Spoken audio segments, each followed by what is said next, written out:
À l'ouest d'Oslo, la région du Télémark est appelée par ses habitants la Norvège en miniature, parce qu'on y trouve tous les paysages du pays.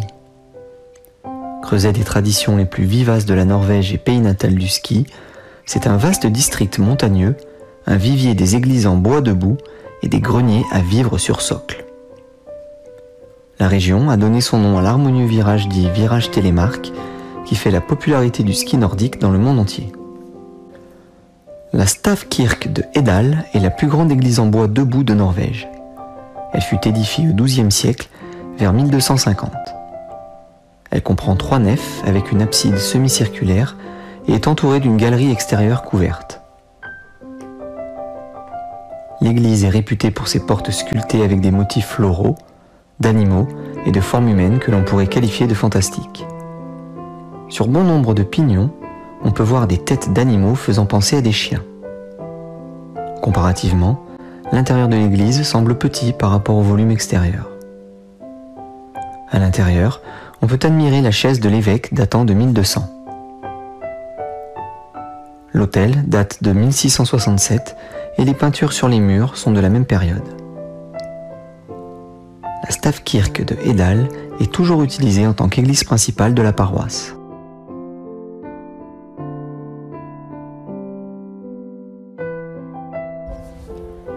L'église en bois debout d'Eidsborg est une église paroissiale. L'église peut accueillir environ 70 personnes.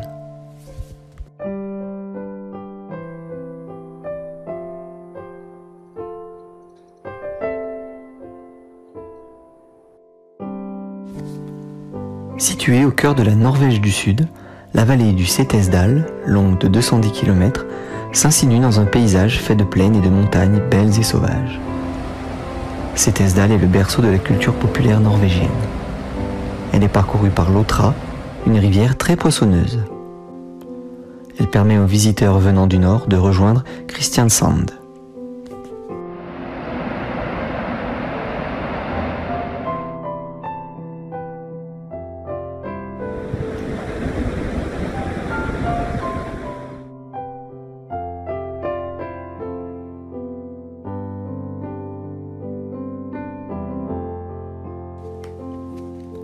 Kristiansand, à l'embouchure de la rivière Otra et sur les rives de la mer du Nord, est une ville du sud de la Norvège.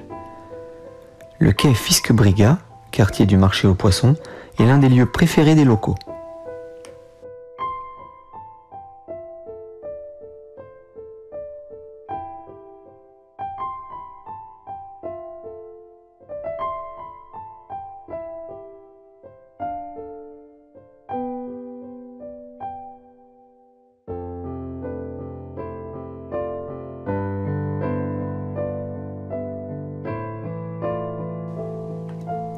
Mandal, la ville la plus méridionale de la Norvège, est connue pour ses adorables rues étroites, bordées de maisons basses en bois blanc.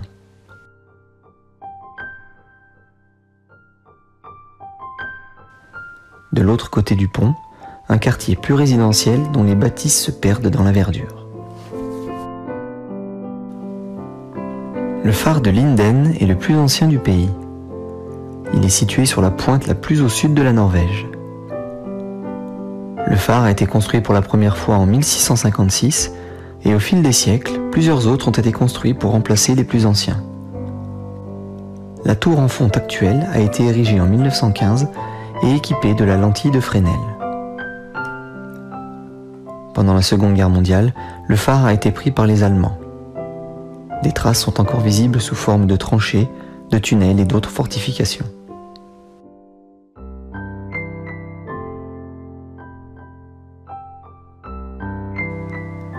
À mi-chemin entre Kristiansand dans le sud de la Norvège et Stavanger dans la Norvège des fjords, la charmante ville côtière de Flekkefjord. Calme total et atmosphère villageoise dans ce vieux quartier, composé de ravissantes maisons du XVIIIe siècle en bois blanc.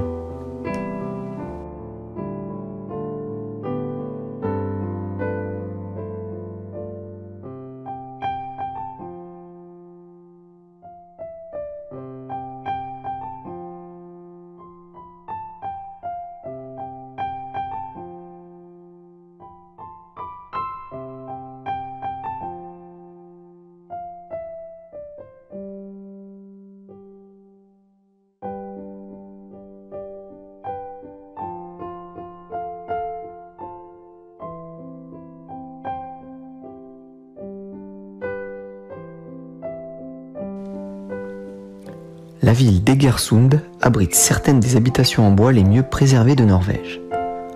L'histoire de la ville remonte à l'époque des Vikings.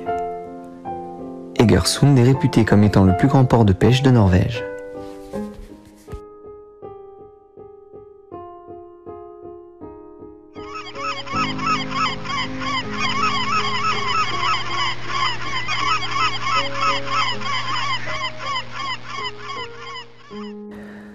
La route panoramique Jæren, 130 km, est notre première des 18 routes panoramiques sélectionnées par l'administration publique des routes de Norvège. Le long de la route panoramique Jæren, le paysage côtier est unique et complètement différent de tout ce qui se trouve dans d'autres parties de la Norvège. Ici, un ciel ouvert, de larges horizons, un océan sans fin, une météo et une lumière en constante évolution caractérisent cette route panoramique. La région est le panier alimentaire de la Norvège, avec une agriculture intensive dans un paysage culturel plat, vaste et bien entretenu, dans une région au climat doux toute l'année. Stavanger est la 4e plus grande ville de Norvège, située sur la côte sud-ouest entre Bergen et Kristiansand. La riche histoire de Stavanger remonte à l'époque des Vikings. Sa croissance et sa prospérité étaient profondément liées aux activités maritimes et à la pêche. Cette tradition maritime était essentielle à l'identité de Stavanger, son industrie de la conserverie devenant particulièrement importante au XIXe siècle. La ville était souvent surnommée la capitale norvégienne du poisson en conserve en raison de ses conserveries de sardines. Cependant, la découverte de pétrole dans la mer du Nord à la fin du XXe siècle a changé la donne, transformant Stavanger en la capitale pétrolière de la Norvège. Cela a marqué une période de croissance économique rapide et d'augmentation démographique qui, à leur tour, ont aidé Stavanger à devenir la ville multiculturelle et dynamique qu'elle est aujourd'hui. Le vieux quartier de Stavanger comprend 173 bâtiments en bois du début du XVIIIe siècle, le long de ruelles pavées et pentues. La plupart des maisons sont de petits cottages blancs. Elles appartiennent à des particuliers, la municipalité étant également propriétaire de certains bâtiments.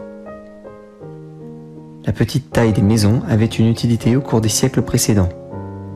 Cela signifiait qu'elles pouvaient être facilement démontées et déplacées si les résidents souhaitaient déménager. L'industrie de la pêche a depuis toujours occupé une place importante dans l'économie norvégienne. En effet, plus de 70% de la production de poissons en conserve exportée par la Norvège provenait de Stavanger. Cette industrie a connu son apogée dans les années 1920 avec près de 200 usines en activité en Norvège, dont 59 à Stavanger. Cependant, ce chiffre a diminué au fil des ans. En 1990, il n'en restait plus que 4 dans toute la Norvège. La dernière à Stavanger a été fermée en 2002, mais on peut maintenant y visiter le musée de la conserve.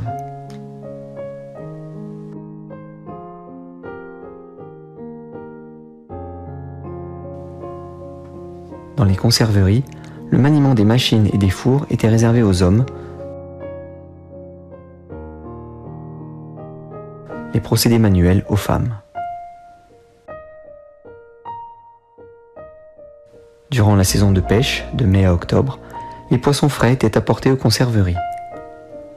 Lavés, mis en saumure, ils étaient ensuite enfilés sur des broches en acier posées sur des cadres, eux-mêmes accrochés dans les grands fours afin d'être fumés.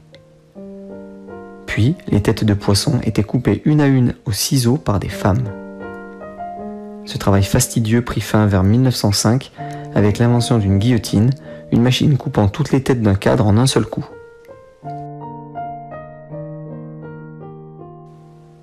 Une fois triés, les poissons étaient mis en boîte à la main, puis celle-ci était remplie d'huile d'olive et soudée à la main.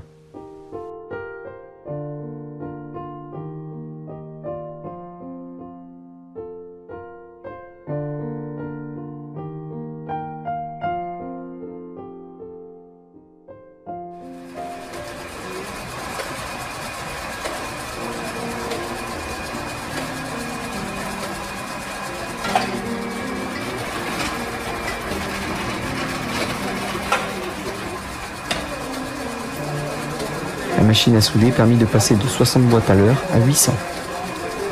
Le procédé s'achevait par la stérilisation des boîtes, leur lavage, l'étiquetage et l'empaquetage dans des caisses en bois.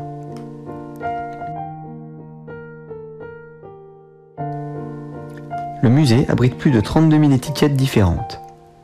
Ces étiquettes colorées et spécifiquement conçues furent utilisées à partir des années 1880 et devinrent la norme en 1900.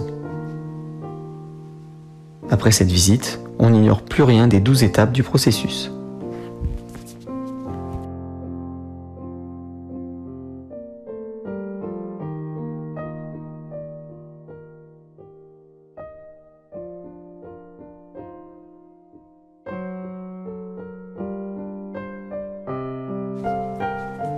Stavanger est également un point d'accès clé au superbe fjord norvégien.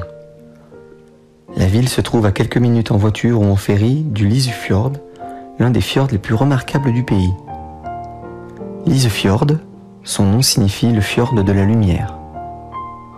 Le fjord fut creusé par l'action de glaciers au cours des périodes glaciaires et la mer s'y engouffra une fois dégagée. Au total, le fjord mesure 42 km de long, avec des parois qui s'élèvent jusqu'à 1000 mètres au-dessus de l'eau. De par son relief accidenté, le fjord n'est que peu peuplé. Lysefjord est une attraction touristique extrêmement populaire et une excursion journalière courue à partir de Stavanger, d'où partent des croisières en bateau qui parcourent toute la longueur du fjord. Autant que le spectacle grandiose du fjord lui-même, le principal point d'intérêt est le rocher du Preikestolen, situé à la verticale du fjord au bord d'une falaise de 604 mètres, mais il paraît qu'il est plus impressionnant vu du dessus. Il ne nous reste plus qu'à aller le voir.